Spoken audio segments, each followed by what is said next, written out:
কি বলেছে, যদি UI equal to XI minus 25/10 এবং summation of FI UI equal to যদি 20 হয়, সামেশন অফ এফআই যদি আবার 100 হয়, তবে আমাকে এক্স বার বের করতে হবে। এই এক্স বার কথার অর্থ হলো মিন বের করতে হবে, গড়।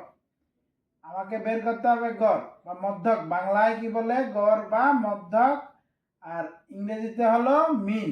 ঠিক আছে, এই মিনটা আমরা কিভাবে বের করব দেখো। এই মধ্যক বের করতে গেলে আমাদের যে সূত্র সেটা হলো summation of FI into XI by summation of FI use করতে হয়। ঠিক আছে, এটা আমরা সবাই জানি। তো এখন এই সূত্র তো এখানে আমরা ইউআই দেখতে পাচ্ছি, আমাদের কিন্তু এই এফআই এক্সআই এর ভ্যালুটা কিন্তু নেই, এফআই কিন্তু আছে দেখো। তাহলে এই জন্য এই এফআই এক্সআইটাকে আমাদের আগে বের করে নিয়ে আসতে হবে। কিভাবে আনবো সেটাই হলো শেখার বিষয়। দেখো আমাকে দিয়েছে summation of FI UI equal to হলো 20। তো সামেশন অফ এফআই ইউআই জায়গাতে আমাদের ইউআই এর ভ্যালু যেটা আছে সেটাকে আমরা ফুট করব। তাহলে কি আসছে দেখো, summation of FI into UI এর ভ্যালু হলো এক্সআই মাইনাস 25/10। ঠিক আছে, এটা ইকুয়াল টু হলো 20। তাহলে এখানে এবার যদি গুণ করে দিই ব্র্যাকেটে, তাহলে কি আসে, summation of FI XI minus 25 summation FI by 10 equal to হলো 20। ঠিক আছে, তাহলে এখান থেকে summation of FI XI minus 25 summation FI এর ভ্যালু হলো কত, 100। তাহলে এখানে 100কে লিখে দিলাম, আর এটা ক্রস ইন্টু হয়ে ওদিকে গেলে 20 ইন্টু 10 এটা আসলো। ঠিক আছে, তাহলে summation of FI XI equal to আসছে দেখো, এখানে আসছে 200 প্লাস এখানে 2500 মানে 2500। ঠিক আছে, তাহলে এখানে সামেশন অফ এফআই এক্সআই এখানে কত এসছে 27, হ্যাঁ 2700 2700। তাহলে এবার দেখো আমাদের যে ফর্মুলা এখানে আমরা বসিয়ে দিতে পারবো। তাহলে মিন যে formula x bar equal to summation FI XI এর ভ্যালু এসছে আমাদের কত 2700, আর এটাকে বের করতে হবে 100 দিয়ে ভাগ, কারণ এখানে সামেশন এফআই নিচে, সেটা হলো 100। লিখে দিলাম, জিরোর সঙ্গে জিরো কাটা, এটার সঙ্গে এটা কেটে গেল, তাহলে 27 আসলো মধ্যক বা মিন, এটাই হবে কারেক্ট আনসার। ঠিক আছে, কোশ্চেন দেখছো, x square plus m plus 2 into x plus k এর দুটি শূন্য 3 ও 4 হলে এম এবং কে এর মান কত।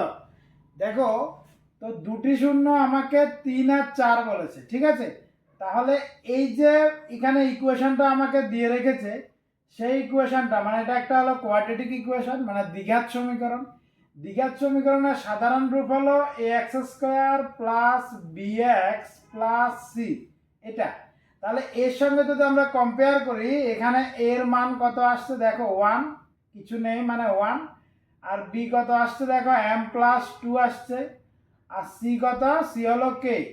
ঠিক আছে, এগুলো হলো আমাদের তুলনা করার ক্ষেত্রে লাগবে।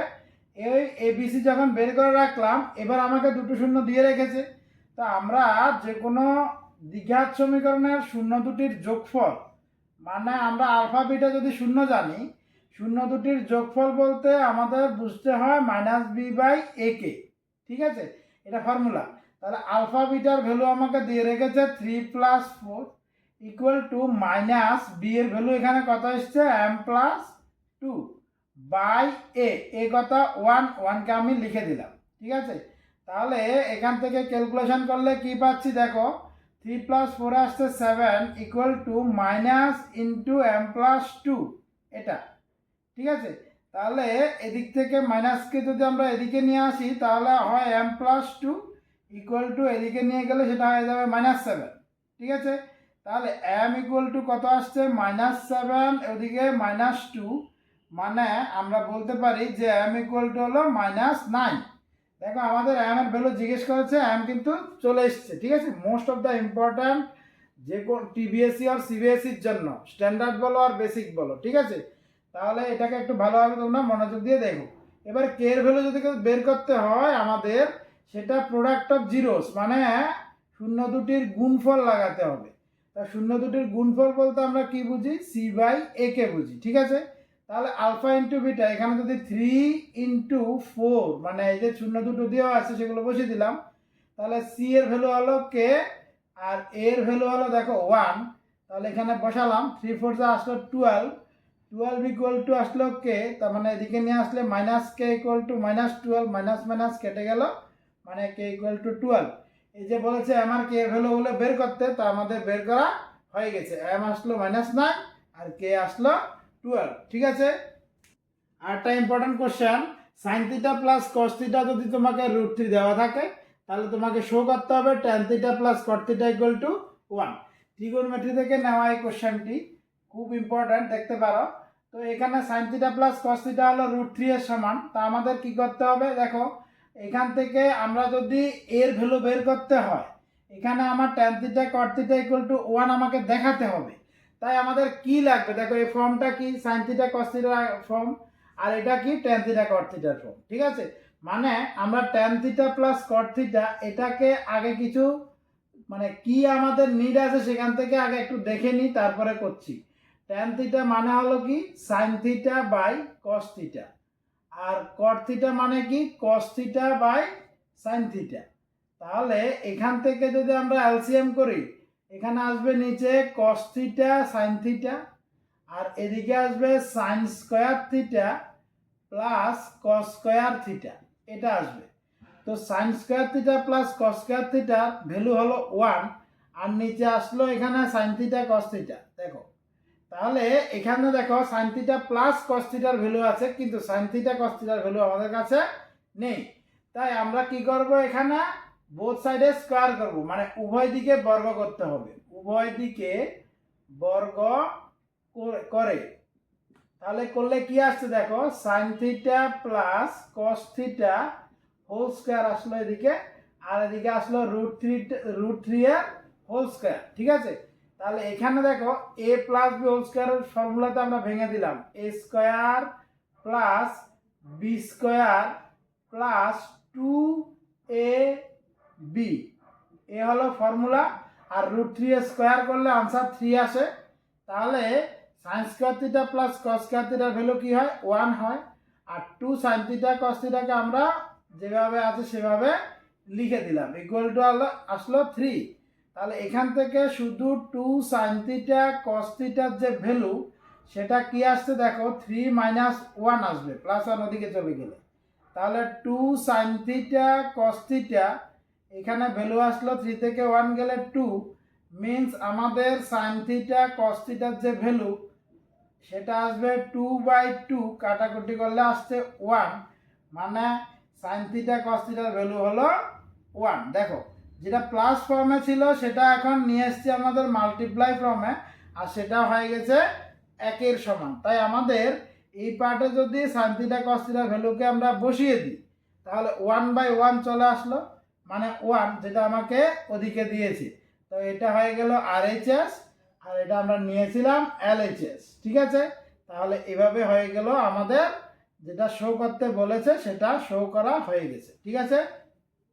দেখো এটা যদি এ পয়েন্ট হয়, এটা যদি বি পয়েন্ট হয়, তাহলে এ বি এর যে দূরত্ব বের করার সূত্র হলো √x2 - x1 whole square plus y2 - y1 এর হোল স্কোয়ার। তাহলে x2 - x1, দেখো এ সাইন থিটা 0, প্রথমটা হলো x1, এটা হলো y1, আর এটা হলো x2, এটা হলো y2। এবার সূত্রের মধ্যে বসিয়ে দাও, a sine theta -0 whole square plus a cos theta -0 whole square, ঠিক আছে। তাহলে এখান থেকে কি আসছে দেখো, a square sine square theta plus a square cos square theta.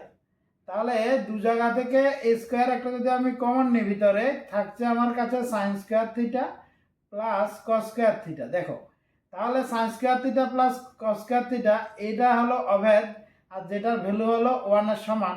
তাই এ স্কোয়ারের যদি রুট ভাঙিয়ে আনসার আসবে এ, যেটা অর্থাৎ এখান থেকে এখানের যে দূরত্বটা সেই দূরত্বটা হয়ে যাবে এ দূরত্ব, এ একক, ঠিক আছে। তো সেমভাবে তোমাকে যদি প্রশ্ন করে -3, 4 -3,4 বিন্দুটি মূল বিন্দু থেকে কত দূরত্বে আছে বের করতে। তাহলে আমরা কি করব, এই -3,4 আমরা এখানে যে বি, এ তো তোমার মূল বিন্দু হলো, তাহলে বি পয়েন্টকে ধরে এটা x2 y2 হিসাবে নিয়ে জাস্ট তুমি সূত্রতে বসিয়ে দেবে, চলে আসবে -3,4 মূল বিন্দু থেকে কত দূরত্বে আছে। ঠিক আছে। কোনো প্রগতির nতম পদ যদি p হয়, প্রমাণ করতে হবে 2n-1 সংখ্যক পদের যে যোগফল সেটা হলো 2n-1 ইন্টু p। কীভাবে প্রমাণ করব দেখো, প্রগতির প্রথম পদকে তোমরা প্রথম পদ ফার্স্ট টার্ম যেটাকে তোমরা ধরে নেবে a, আর কমন ডিফারেন্স বা সাধারণ অন্তর কমন ডিফারেন্স যেটাকে ধরে নেবে d। ঠিক আছে, সাধারণ অন্তর আর প্রথম পদ ধরা হয়ে গেল। আমাদের nতম পদ p বলেছে, মানে কি an equal to a plus n-1 into d। এখানে an এর যে ভ্যালু সেটা হলো p, তাহলে a plus n-1 into d, এটাতে আমরা 1 নাম্বার ইকুয়েশন দিয়ে রাখলাম। তাহলে আমাদের যোগফল দেখাতে হবে 2n-1 সংখ্যক।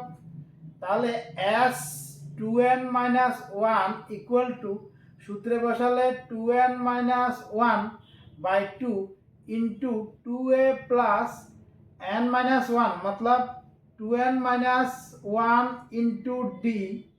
2n-1 এটা হলো এটা n এর ভ্যালুটা, আরও একটা আছে -1, তাহলে 2n-1 ইন্টু d, এই হলো ফরম্যাট। ঠিক আছে, কারণ sn এর যে সূত্র, sn এর সূত্র হলো আমরা যেটা জানি sn equal to n/2 into 2a plus n-1 into d। এটা তাহলে n এর জায়গায় আমরা 2n-1 নিয়েছি, তো যেখানে যেখানে n আছে সেখানে সেখানে আমাকে 2n-1টা বসাতে হবে। ঠিক আছে, তাহলে 2n-1 by 2 into 2a plus এখানে আসলো 2n-2d। ঠিক আছে, তাহলে এখান থেকে কি আসছে 2n-1 বাই 2, এটা পরে থাকলো, এখানে আসলো 2a প্লাস এখান থেকে একটা 2 যদি কমন নিই তাহলে n-1 ইন্টু d, এটা আসলো। ঠিক আছে, এবার এখান থেকে দেখো এই টার্ম আর এই টার্ম দুটোটা থেকে 2 একটা যদি কমন নিই তাহলে কি আসছে 2n-1 বাই 2 ইন্টু এখানে একটা 2 বাইরে কমন নিলাম, ভিতরে আছে a plus n-1 into d। বাস হয়ে গেল। এবার দেখো a2 তে a2 ক্যান্সেল হয়ে গেল, তাহলে 2n-1 into a plus n-1 into d, যেটা হলো দেখো p ইকুয়াল টু, তাহলে আমরা এখানে কি বসাতে পারবো, p বসাতে পারবো 1 ইকুয়েশন ব্যবহার করে, 1 নাম্বার সমীকরণ ব্যবহার করে আমরা এটা এখানে p বসিয়ে দিতে পারবো, এটা হলো p এর মান। তাহলে যেটা 2n-1 ইন্টু p আসলো সেটা কি, সেটা হলো 2n-1 সংখ্যক পদের যোগফল।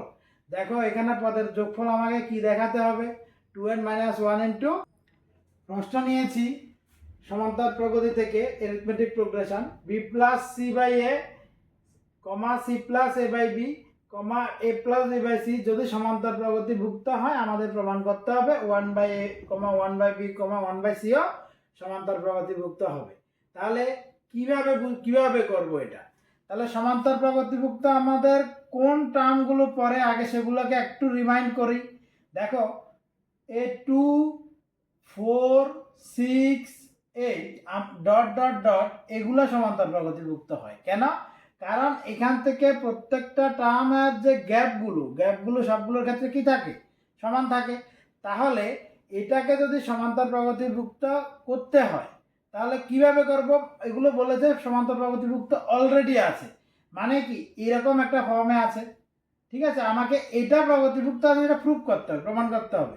তাহলে কিভাবে করব, দেখো b plus c by a, এখানে দেখো উপরের লবগুলো দেখো সব জায়গাতে একই নেই, তা আমরা কি করলাম সবগুলো পদের সঙ্গে +1 করলাম, b plus c by a plus 1 comma c plus a by b plus 1 comma a plus b by c plus 1। বলে এখানে +1 করলে প্রগতি থেকে যদি চেঞ্জ হয়ে যায়, চেঞ্জ হবে না। কেন হবে না, দেখো আমি যদি 2 এর সঙ্গে +1 করি তাহলে 3 আসে, এখানে যদি +1 করি তাহলে এখানে 5 আসে, এখানে যদি +1 করি এখানে 7 আসে, এখানে +1 করলে এখানে 9 আসবে, তাহলে 3 5 7ও কী হবে দেখো সমান্তর প্রগতিভুক্তই হবে। প্লাস করার পরেও, তার মানে +1 করেছি মানে সবগুলোতে সেম নাম্বারটা প্লাস করতে হবে, উল্টো সিধা আমাদের করলে কিন্তু হবে না। ঠিক আছে, তাহলে এখানে লসাগু আসছে a আর এখানে b plus C plus a comma, এখানে লসাগু আসলো b, c plus a plus b আসলো, তাহলে এখানে লসাগু আসলো হলো c আর উপরে আসলো a plus b plus c। ঠিক আছে, এই দেখো উপরের টার্মগুলো দেখো সবগুলোর ক্ষেত্রে কি সমান সমান হয়ে গেছে। তাহলে যদি এটা সমান্তর প্রগতিভুক্ত হয় তাহলে এটাও কি সমান্তর প্রগতিভুক্ত হবে। ঠিক আছে, এটাও সমান্তর প্রগতিভুক্ত হবে। তাই এটা যদি সমান্তর প্রগতিভুক্ত হয়, দেখো উপরের পার্টটা তো কনস্ট্যান্ট, সবগুলোর ক্ষেত্রে সেম, তিনটা a plus b plus c, তাই প্লাস করার পরে যেহেতু এটা সবগুলো সেম সেম আছে, তাহলে এগুলো কি হবে সবগুলো সমান্তর প্রগতিভুক্ত হবে। শুধু কথাটা লিখে দেবে, অর্থাৎ 1/a 1/b আর 1/c ও সমান্তর প্রগতিভুক্ত হবে, সমান্তর প্রগতিভুক্ত হবে। বাস, তোমাকে কি এখানে দেখো 2-3টে লাইনে কোশ্চেনটা সলভ হয়ে গেছে। শুধু আমি সমাধান থেকে একটা প্রশ্ন নিয়েছি, দেখো 1/a plus b plus x equal to 1/a plus 1/b plus 1/x হলে আমাকে এখান থেকে সমাধান করতে হবে। কি সমাধান করব? দেখলে বোঝা যাচ্ছে কি সমাধান করতে হবে, মানে x এর মানটা কি হবে সেখানে বের করতে হবে। কিভাবে করব? দেখো ইম্পর্টেন্ট প্রশ্ন, 1/a plus b plus x minus, এখানে xটাকে আমরা এদিকে নিয়ে আসব। ঠিক আছে, তাহলে এখানে কি রইল 1/a প্লাস 1/b। বাস, এখানে দেখো লসাগু কত হয়ে গেল, x into a plus b plus x হয়ে গেল, আর এখানে আসলো x minus a minus b minus x, লসাগু করলে গুণ করলে এটা আসবে। ঠিক আছে, তাহলে এখানে লসাগু কি হবে, a ইন্টু b মানে ab হবে, আর এখানে b আর এখানে প্লাস a। ঠিক আছে, তাহলে এখান থেকে দেখো x এর সঙ্গে x কিন্তু কাটাকুটি চলে যাবে, কারণ এটা আছে প্লাসে এটা আছে মাইনাসে। তাহলে এখান থেকে যদি উপরে মাইনাসে মাইনাস বি থেকে একটা মাইনাস যদি কমন নিই তাহলে কি থাকে, a প্লাস b থাকে, আর নিচে কি আসছে ax plus bx plus x square আসছে। ঠিক আছে, তাহলে এখানে উপরে কি আছে a প্লাস b আছে বাই ab। ঠিক আছে, a প্লাস b এদিকেও a প্লাস b, দেখো বোথ সাইডে উপরে উপরে আমরা এভাবে কাটতে পারি, কেটে কি লিখতে পারি 1 লিখতে পারি। তাহলে এবার যদি আমাদের ক্রস ইনটু করি কি আসবে, দেখো ax plus bx plus x square equal to এদিকে আসবে মাইনাস ab।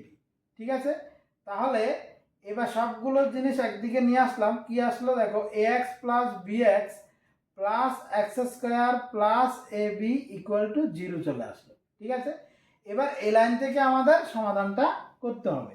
দেখো কিভাবে করি, তাহলে এই ax এর সঙ্গে x স্কয়ার রেখে দিলাম, কি আসলো দেখো x স্কয়ার প্লাস ax রাখলাম প্লাস bx এর সঙ্গে প্লাস ab রাখলাম ইকুয়াল টু 0 লিখে দিলাম। এখানে যদি কমন নিই দুটো থেকে x যদি কমন যায় তাহলে x প্লাস a আসলো, প্লাস এই দুটো থেকে b কমন গেল তাহলে x প্লাস a আসলো ইকুয়াল টু 0।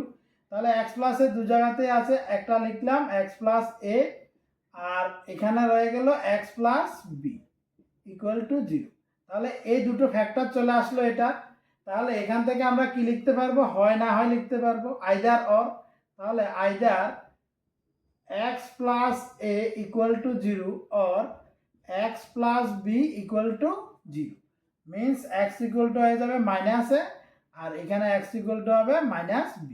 দ্যাট মিনস আমরা বলতে পারি কি x equal to minus a অথবা মাইনাস b, এটা হবে কারেক্ট আনসার। ঠিক আছে,